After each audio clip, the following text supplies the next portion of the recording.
ഇരുവൃക്കകളും തകരാറിലായി യുവാവ്. മാസങ്ങളോളമായി ഡയാലിസിസ് ചെയ്തുവരുന്ന കപ്പൂർ പഞ്ചായത്തിലെ കൊള്ളന്നൂർ തൃക്കണ്ണിയൂർ പടി സുരേഷ് ബാബുവാണ് സുമനസ്സുകളുടെ കനിവിനായി കാത്തിരിക്കുന്നത്. കെട്ടിട നിർമ്മാണ തൊഴിലാളിയായിരുന്ന സുരേഷ് ബാബുവിന്റെ ഏക വരുമാനത്തിലായിരുന്നു ഭാര്യയും 2 മക്കളും അമ്മയും കഴിഞ്ഞു വന്നിരുന്നത്. 2023 സെപ്റ്റംബറിൽ കോഴിക്കോട് മെഡിക്കൽ കോളേജിൽ വെച്ച് നടന്ന വിദഗ്ധ പരിശോധനയിലാണ് ബാബുവിന്റെ ജീവൻ നിലനിർത്തുന്നതിന് അടിയന്തരമായി വൃക്ക മാറ്റിവെക്കൽ ശസ്ത്രക്രിയയ്ക്ക് വിധേയമാക്കാൻ ഡോക്ടർമാർ നിർദ്ദേശിച്ചത്. ശസ്ത്രക്രിയയ്ക്ക് മാത്രം 50 ലക്ഷത്തോളം രൂപയാണ് കണക്കാക്കുന്നത്.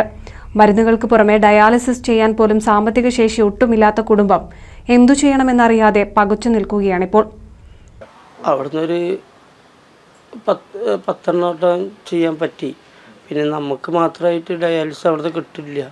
അപ്പോൾ അവർ പറഞ്ഞു, നിങ്ങൾ നാട്ടിലെവിടെയെങ്കിലും ഫ്രീ ആയിട്ട് കിട്ടുന്നത് ചെയ്യാൻ പറഞ്ഞിട്ട് അവിടുന്ന് ഡിസ്ചാർജ് ആക്കി ഒഴിവാക്കി.